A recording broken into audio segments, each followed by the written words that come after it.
Good Thursday morning and welcome back to the channel. You're watching the Kaiser Report. I'm John, coming to you today with a few things that are going on in and around the country and some questions that I would really appreciate your comments on. Basically, I'm sure you all watched the riveting news this morning about the massive police operation that dismantled the UCLA campus sit-in Palestinian camp that they put up on the university property. I believe that the police did a very good job from what I have seen. I didn't think there was much of a disruption other than the fact that these students and faculty members that took part in this travesty that goes on in not only that university but universities around the country, they were spraying all kinds of caustic stuff at these police officers. I think they handled themselves well. From what I saw, it was mostly the highway patrol people, chips, and sheriff's department people who conducted themselves with great restraint from my point of view. And I think what some of these little brats need is a good swift kick in the butt and be told how to act. And that all comes from no discipline in the home, no discipline in the lower learning categories of their lives. And it shows. And then the fact that this whole protest is peppered with non-students that come in to organize. And if you don't believe it's organized, just look at the fact that they were all supplied with brand new helmets, goggles, and gas masks, and all of these expensive tents, and then to put up plywood walls at the cost of plywood today. Someone is funding this nonsense, and I think we know where it's coming from.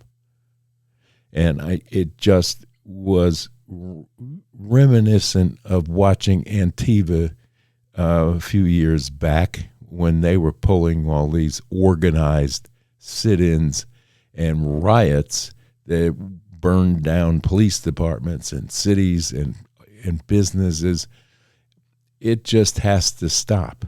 But the most amazing part to me during all of this campus sit-ins, which is now taking place in a bunch of cities, Fordham University, and of course we know what happened in Columbia University, and other universities around the country are being organized into these anti-Israel, pro-Palestinian deals that they're setting up and causing a disruption in the people who are there at these universities to learn.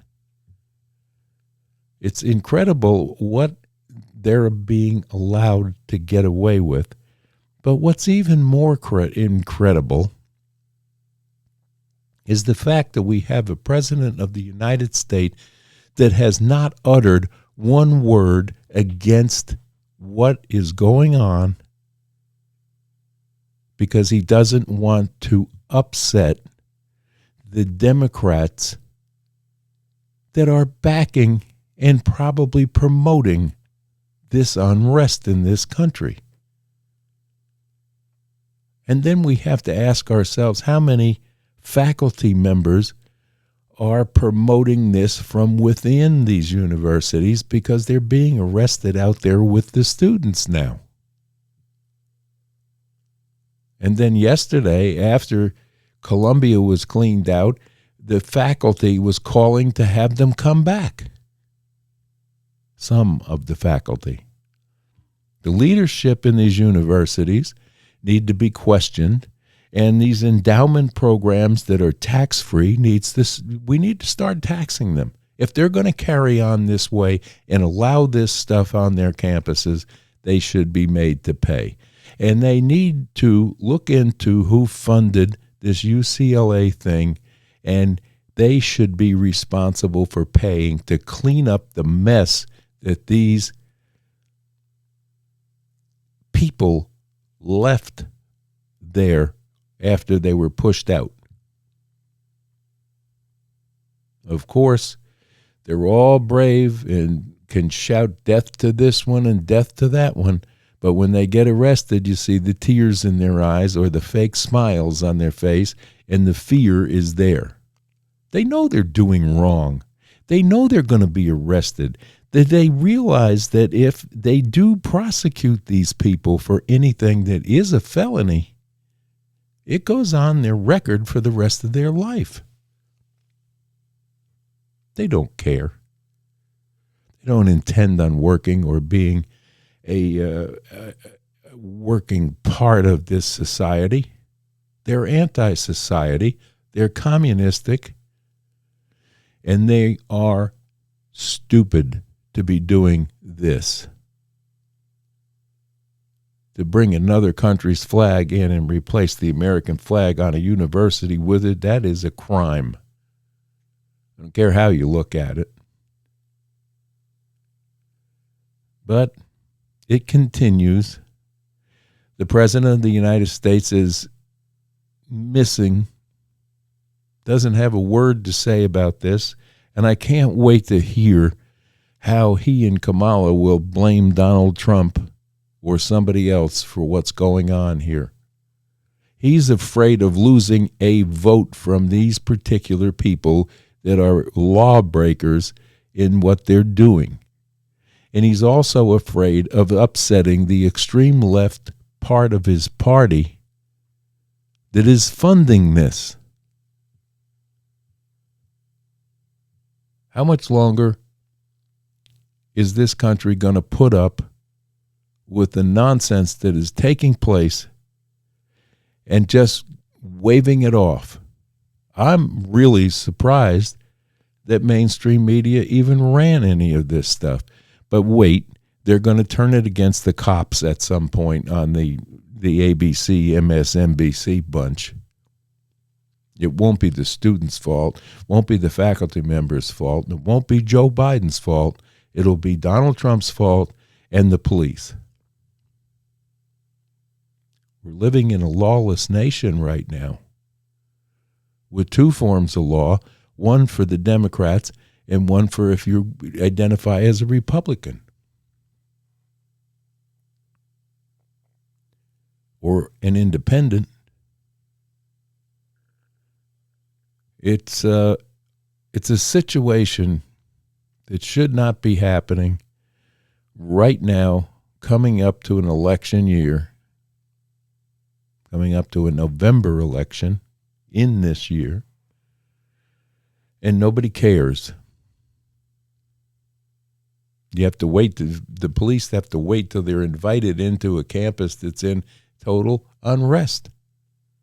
What happens to the real students that are there to learn or get a degree or become a part of society, which we need?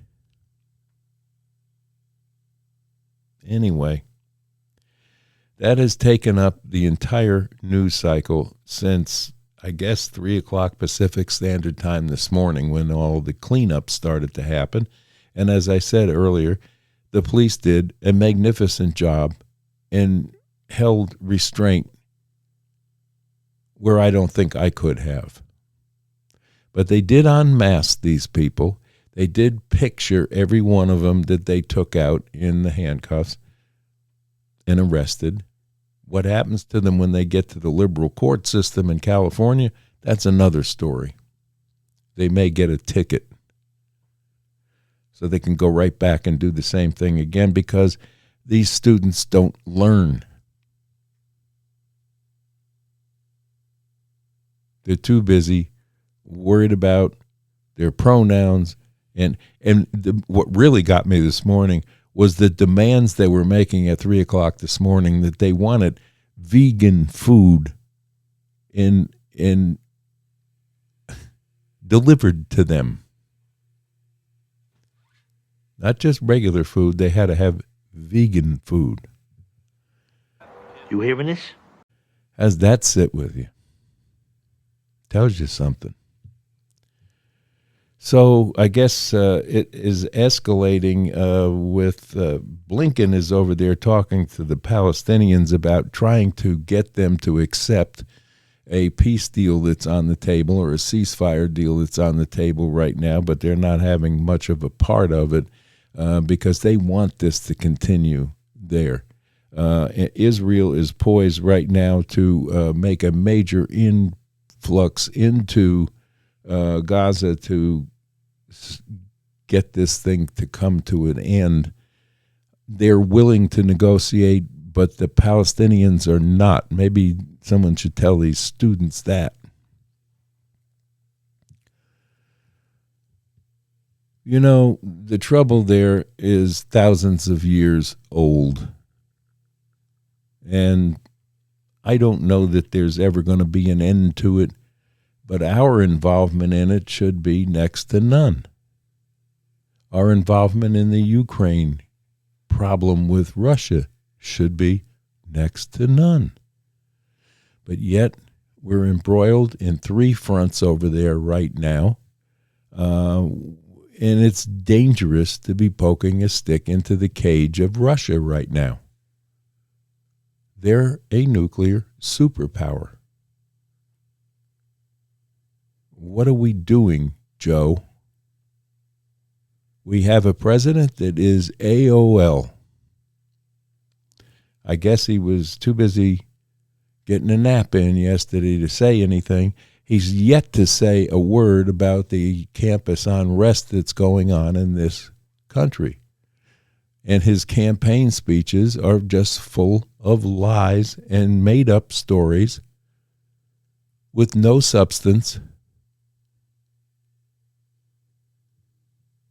And the only thing that he can come up with and hang their hat on, he and Kamala, is the abortion issue, which has no business being a political football. And Kamala's out there telling everyone yesterday that Roe v. Wade got overturned because Biden demanded it. I mean, Bush. Well, it all started there. But they're saying that Trump did this. That this is what they're hanging their hat on. They can't talk about any of the current issues. They just want to bring that up and hang their hat on that for a re-election and cheat their way through things and lie to you about the truth of what really took place since Biden has become president. It's out now that there's way too many millions of people that have come through the southern border unvetted, and they're in this country making up cells all over the place, and I'm sure that they're even infiltrating these campus problems that we're having. These people were sent here, and we allowed it. That in itself is a criminal act. Alejandro and Joe. But we were living with it, and we're waiting for the button to get pushed on these cell phones to tell them all to act now.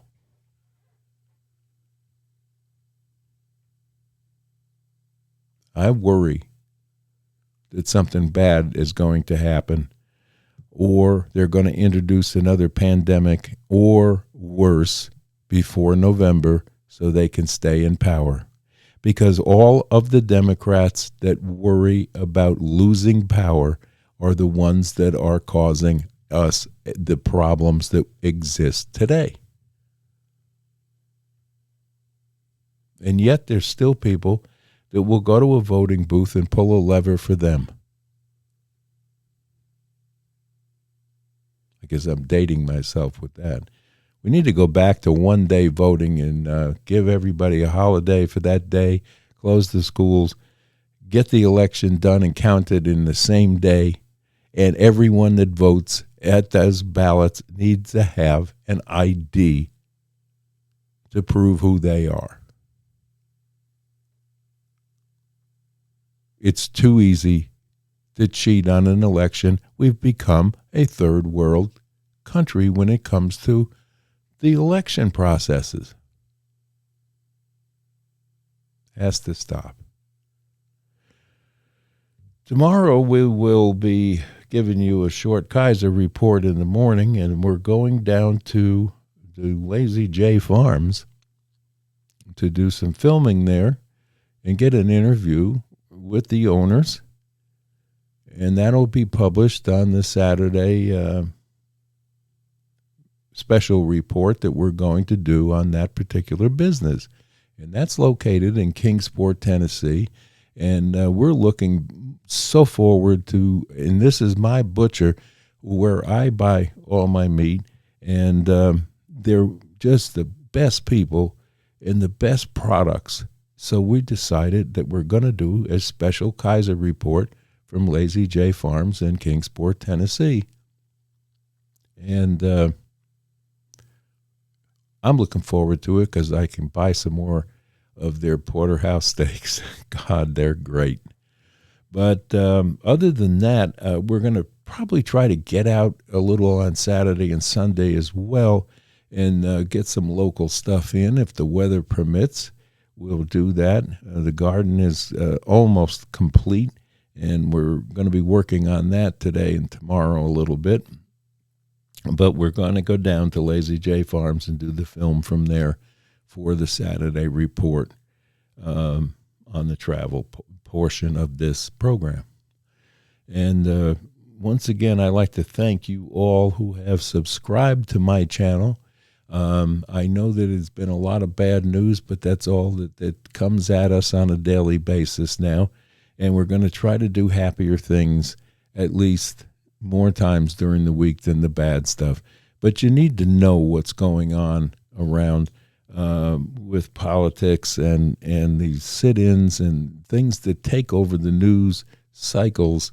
And sometimes they take over the news cycle to just be a distraction, which is not always a good thing for us because they want you distracted from what's really going on in this country and in the world because they don't want you to know, because they think we, the people, are too stupid to understand their political ambitions.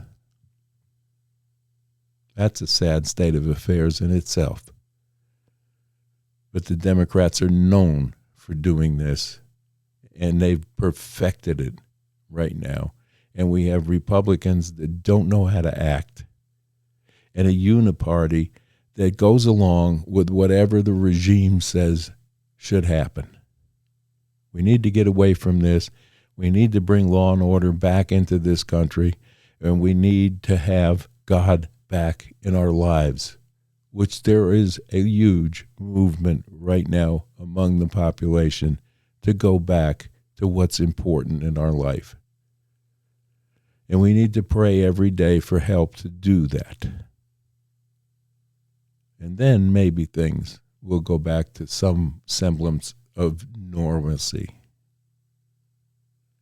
Anyway, the New York court battle continues to go on, but I guess they didn't have a court session yesterday, and Donald Trump was in Michigan.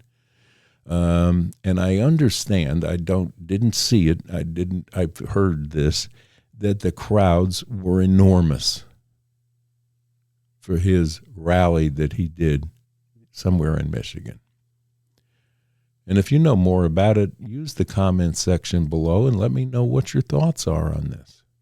Good, bad, or indifferent. I'm not thin-skinned. I can take criticism as well as accolades. But he's having a tough time because he's locked down, and the White House has locked him down, and the proof is in the pudding. Don't take my word for it. They sent number 3 under the AG from the government into New York to do the voir dire and opening statements in this phony trial. That should tell you something. That's driven by the White House. Hands down, no questions, there it is. Mayorkas should have been impeached. And by the way, with all of this anti-Israel, anti-Jewish things going on, you would think that Chuck Schumer wouldn't be hiding somewhere with not a word about any of this. That should be telling to you as well. And Bernie Sanders, who died in the wool communist, is behind that 100%. I mean, you can't get more Stalinistic than Bernie Sanders. And he's very, very close to Joe Biden. It's a shame what's happened to our country in the last 3 years, 3.5 years.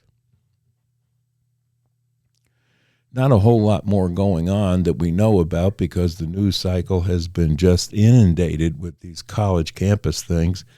So there's not a whole lot to tell you today anymore other than what I've just said. And I hope that you all can sift through all of the BS that you're going to get from the legacy media on this. I was amazed that they got as much coverage on the LA thing, but then wait, because they're going to come out with something that the police did wrong, and they'll defend it from the back end forward. This is what they do.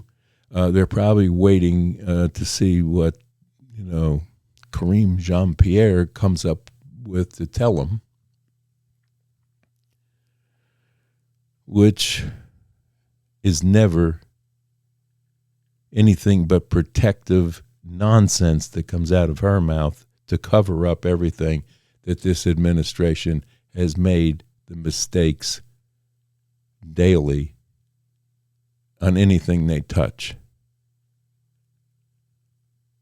Why are they in such fear of telling the truth? Because they'll lose their spot on the gravy train. And we need to get our balanced budget in this country and stop wasting the tax dollars that are decreasing due to job losses. And they can come out and say the job that he's created all these jobs, well, he hasn't. Because for every job he creates, there are 2 layoffs. Or he creates a burger flipper job on a part-time basis and counts that as new employment. It's all a lie. We're in a recession. Economically, we're in trouble. There's no doubt about it. Prices are skyrocketing. Gasoline is going up. Layoffs are looming and increasing on a daily basis. Healthcare is in trouble. And Bidenomics doesn't work. Period. These are the root problems that we need someone to tell us how they're going to fix it, tell us how they're going to balance the budget, and tell us how they are going to close our borders one more time if they want our votes. These are the questions you need to ask. But other than that, it's enough of that political junk, and let's talk about a looming weekend that we're going to go out and we're going to make the best of, and we're going to smile and be nice to each other, help someone that you see that's in need of help, show love, not hate, for your neighbors, and bring back your family to the dinner table. It's an important thing to sit and discuss Whether or not half your family is on the left side and half is on the right, it doesn't matter. There shouldn't be an argument. There should be a discussion. And when you discuss things level-headedly, you can come up with answers. But you have to put love back in your heart, and then that spreads. When you smile at someone rather than giving him an evil face, it comes back. We've lost the ability to be kind to one another, and that has to be brought back if we are to survive. So God bless you all. Thank you for tuning in to the Kaiser Report. And as always, if you have a minute, like this channel, subscribe to it, and share it with your friends. And until tomorrow, we're going to say bye-bye now.